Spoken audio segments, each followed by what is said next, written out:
Thank you. Good evening to you. On tonight's BBC London, a plea from London's Fire Commissioner to remove potentially dangerous cladding from 1,200 high-rise blocks 7 years after Grenfell. And I would take this opportunity to implore building owners and managers, who ultimately are the only people who can fix this, to do the right thing. Get the cladding off, to fix the faults in your building and ensure that your residents are safe. Also coming up before 7. Hours after an appeal for help in finding a missing young woman, police say a body pulled from the Thames last month could be her. Plus, ahead of a controversial change to child cancer care in South London, we speak to two families on either side of the debate. And they've done it again! History makers! London Lions roar into the final of the Women's Euro Cup, the first British team to reach a European basketball final.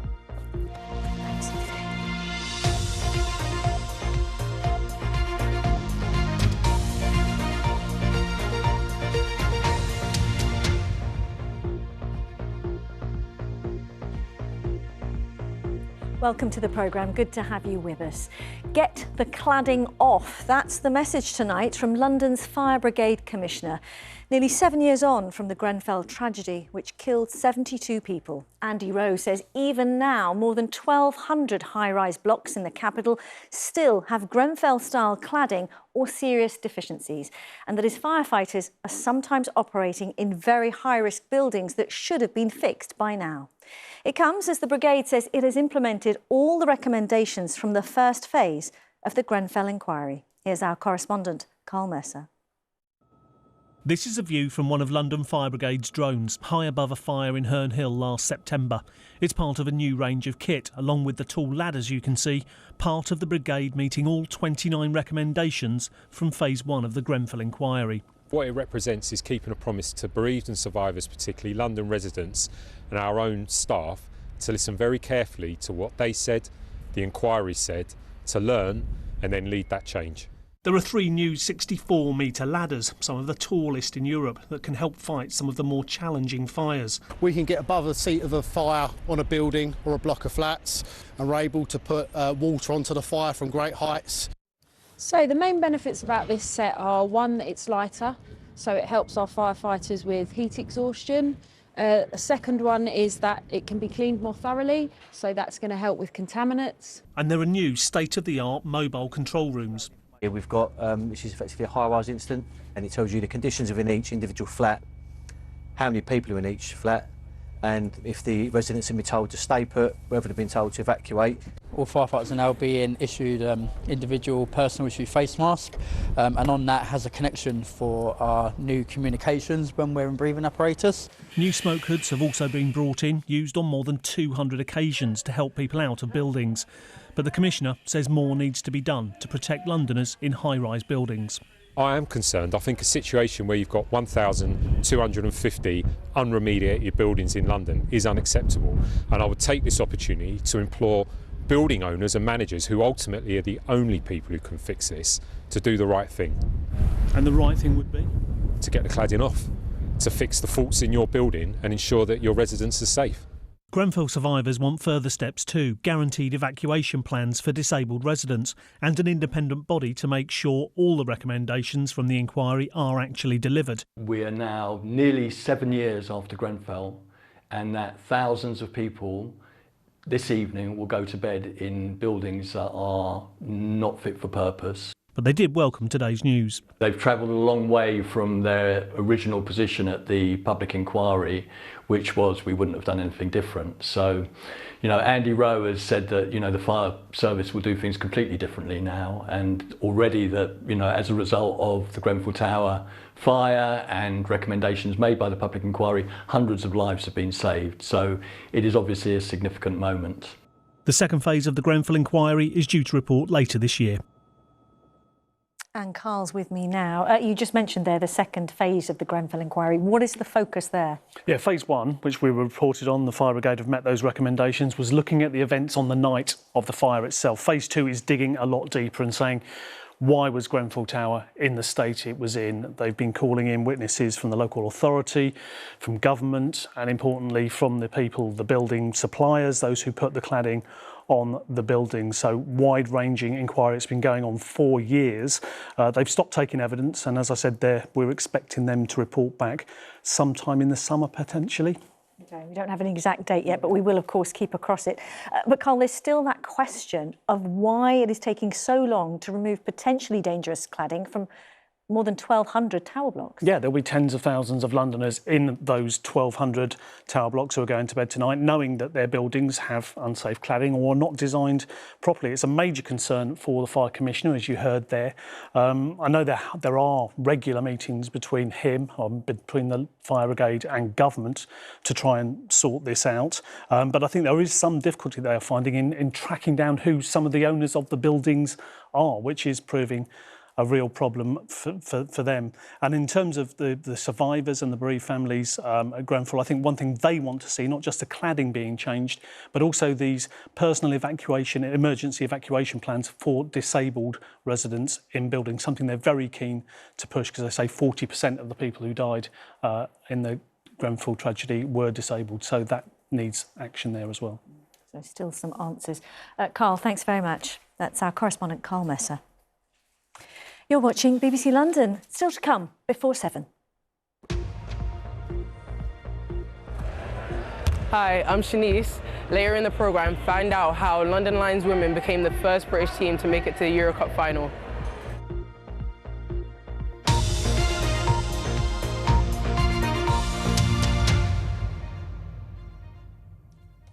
Let me just bring you some breaking news this evening, because in the past half hour, police say a body recovered from the Thames nearly 3 weeks ago is believed to be that of missing student Samaria Ayanle.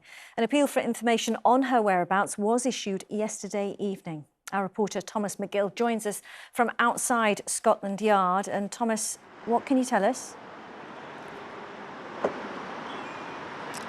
Yes, Riz, well, in that statement from the Metropolitan Police, they say a body believed to be that of the 19-year-old student Samaria was found near Putney Pier just after 8 o'clock on the morning of the 22nd of February. Now, at that point, fingerprints were taken that came back negative, and there was no personal property found, so the Metropolitan Police say they were unable to identify who it was. Now, it wasn't until the 8th of March that the university Samaria attends, that's SOAS in central London, reported her missing, and then after that the Metropolitan Police say they were able to link the missing body on the 22nd with that of Samaria. Now, it's worth saying that formal identification is yet to take place, and since the beginning of March, her friends have been appealing for information on social media, on X and on Instagram, and the Metropolitan Police say in this statement tonight that her friends and her family have been informed of this latest development. Now, I mentioned the university there, SOAS. In a statement tonight, they have also paid tribute to a student at their university. They say, "We are deeply saddened to hear about the death of Samaria, who was a first-year student at SOAS University of London studying a BA in Japanese and the history of art. Our thoughts are with her family, loved ones and friends at this difficult time, and we know the loss will be felt by many, and we will be doing everything we can to support friends, family and the wider student and staff community." So, Riz, for now, this incident is being treated as unexplained, as a post-mortem is being carried out and other further inquiries. Back to you. OK, for now, Thomas, with the latest there from New Scotland Yard, many thanks. And it is just worth saying that, of course, we'll be keeping across developments on that breaking news, and you can keep across it on our website. That's bbc.co.uk/London. We will have any developments for you right there. The future of children's cancer services across South London and parts of the South East is due to be decided tomorrow. Under plans from NHS England, treatment for paediatric cancer care will move from the Royal Marsden in Sutton to either St George's Hospital in Tooting or to the Evelina Children's Hospital in Lambeth. Nearly 12,000 people have signed a petition to keep provision at the Royal Marsden. Lakshmi Gopal has the story. Very surprising. We didn't know it was going to happen.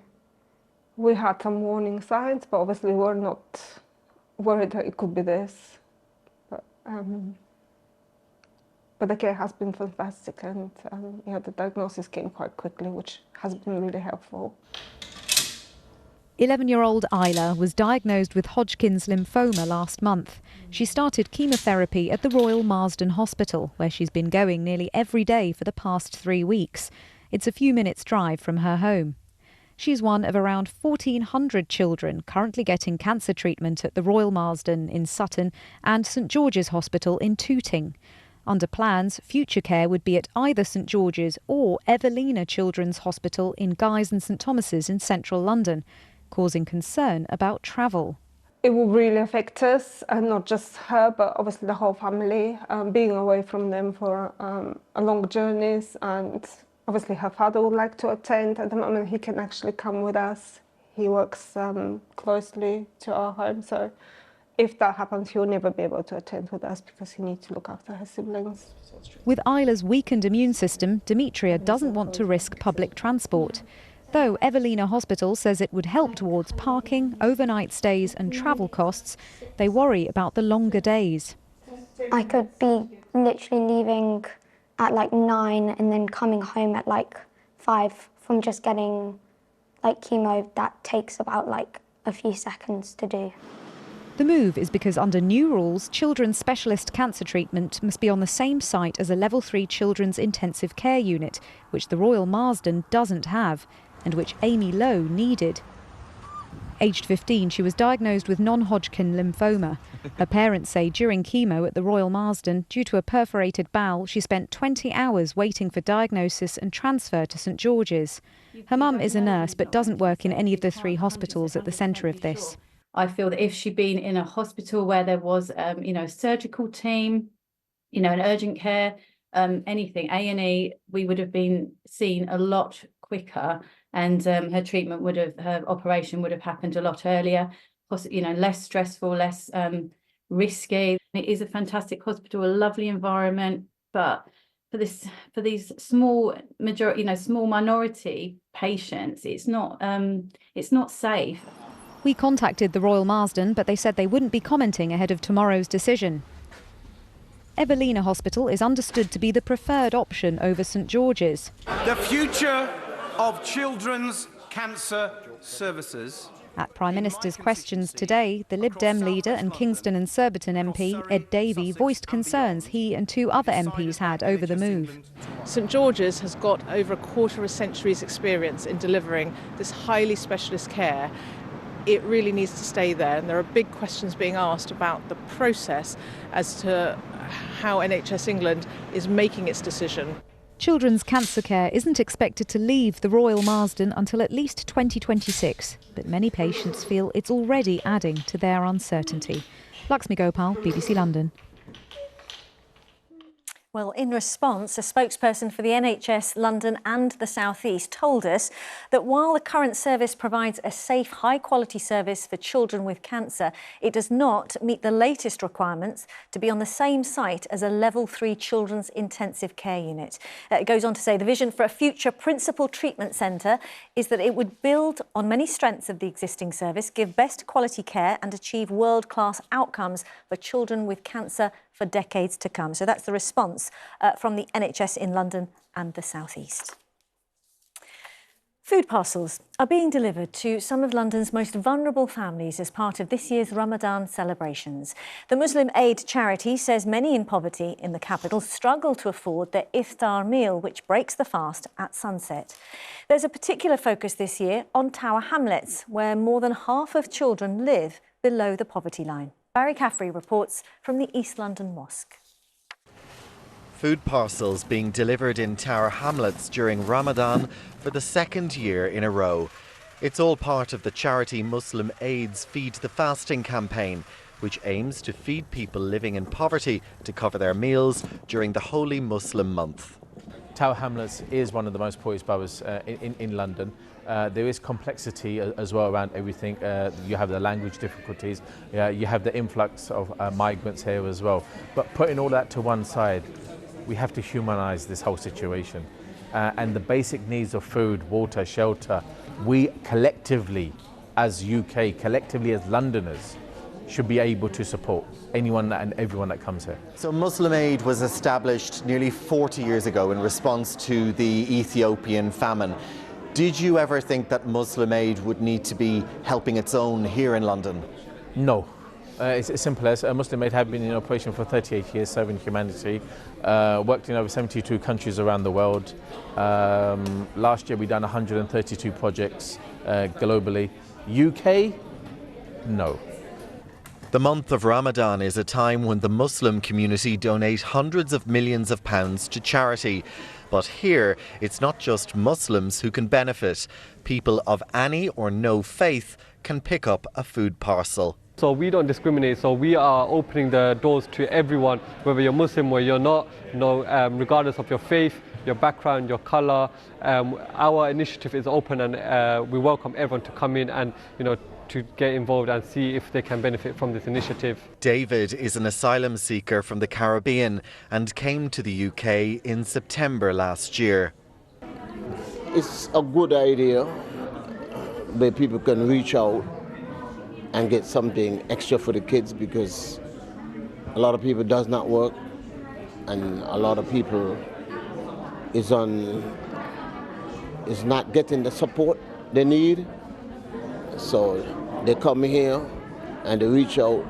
Handa came to London from northern Iraq with her family 3 years ago and is so grateful for the food parcels being given out today. So this mostly provides some food, and I would like to say thank you so much for all of them. Yeah. Barry Caffrey, BBC London. Next, to the night patrols that have started on London's transport network to help reassure passengers. Transport for London says the enforcement officers are there to help tackle antisocial behaviour and catch those who don't pay for their travel. BBC Radio London's Eddie Nestor went out on patrol with them. It's Thursday night, and beneath the busy streets of the West End, some of London's fare dodgers are in for a rude awakening. He's pushed through the gate without paying. Transport for London's enforcement officers are on the front line. Did they give you reasons as to why they do what he did? Most of the time they do. I've had excuses like I'm a student, I can't afford it. I've had other people that just says, oh no, I don't pay for travel. Yeah, they will tell you they don't pay for travel. It all depends, but it's how you speak to them, how you approach them. Like, even though I'm big, I'm a friendly person, innit, so. TfL says it costs about £150 million a year in lost revenue. Now, fare evaders, in my view, they know what they're doing. They make a choice about fare evasion. Cost of living is affecting millions of people across London. Not all of them are fare evading. So I would say it's a choice. People know what they're doing. They know it's wrong, and it is our determination to eradicate fare evasion from the network. The TfL team aren't just here to catch fare evaders. They're working hard. They're stopping cabs as well as black cabs, which is interesting. They're checking drivers to make sure their vehicles are licensed and roadworthy. I'm going to try to see if the people in the trade are as happy as everybody else about being stopped. Yeah, I don't mind at all. I think it should be done. It don't bother me because I know I run a clean cab and it's in good condition. They have to do it. They have to do it because it's people travelling, people's safety. Eddie Nestor, BBC London. Now, some good news last night as London Lions women understandably celebrating after making history by becoming the first British team, men or women, to reach a European basketball final. However, the team's future prospects look uncertain, with the owners considering pulling their funding to concentrate on the men's side. Chris Legg has more. And they've done it again. History makers. The London Lions have taken British basketball to new levels. London's own Shanice Beckford-Norton has played a key role in their success. The first British team ever to make the Euro Cup final. That must sound sweet. There was a lot of moments in the change room where there was just like screams and then silence, where it was just sinking in from everyone, and then like dramatic screams again, everyone dancing. I think we're continuing to break records, make history, and there's no stopping us now.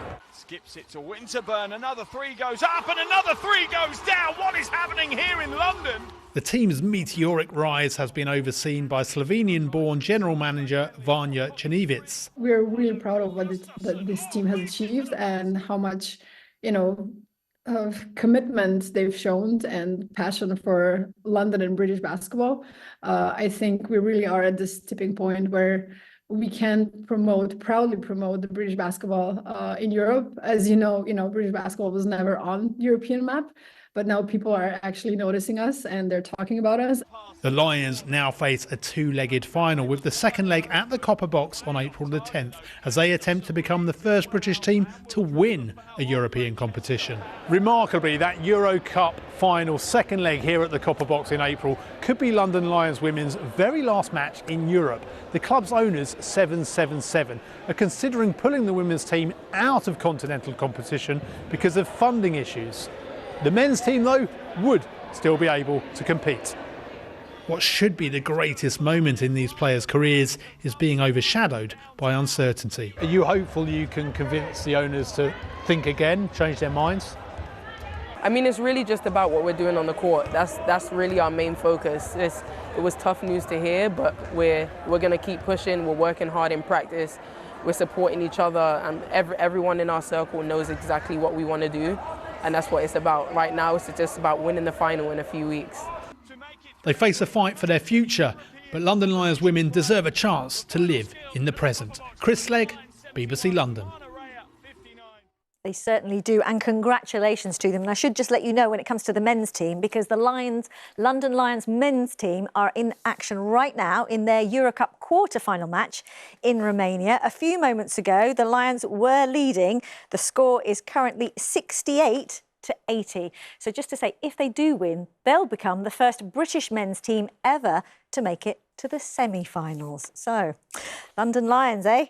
Well, from sport to crime dramas. And if you're a fan of them, Brenda Blethyn, aka DCI Vera Stanhope, will be a familiar face. If you've ever wondered how forensic teams learn to solve crimes in real life, the University of Surrey has just opened some new facilities for its criminology students and invited the famous detective along to have a look, as Chelsea Coates reports. In this sleepy corner of Guildford, something strange is afoot. But luckily, these investigators are first on the scene.